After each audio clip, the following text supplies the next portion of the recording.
Het is een haast militaire parkeeroperatie om alle spotters te plak te krijgen.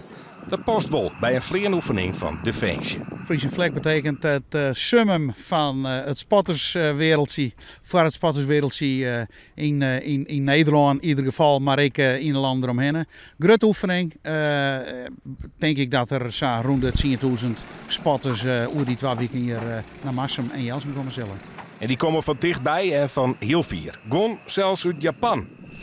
Mijn hobby, airplane picture. Nou ja, hij is een liefhebber, dus hij vindt het prachtig. En hij gaat hier vandaan weer door naar Griekenland voor een andere oefening.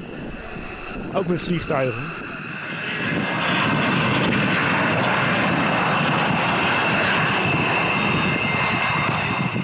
De oefening is net alleen nog voor de spotters een wichtig moment. Omwenners kunnen namelijk voor het eerst testen met een Loots-Meet systeem. Nou, daarom zeg ik wel maar iets over eigen naar de Frisian Flag. Want ik zie het van de morgen toen de eerste startstel vertrok, zie ik al achter de computer om te zien hoeveel loodsniveau maakt het. Wij hebben in 2012 een keer meten. Toen stierden we hier aan de kop van de baan, vlak bij de huizen. En toen hebben we zelfs een paar keer 132 decibel meten. Nou, maar die cijfers in de hand, dan kun je heel goed maar de vleerbuis zo lezen dat dat net kan, want dat is te gek.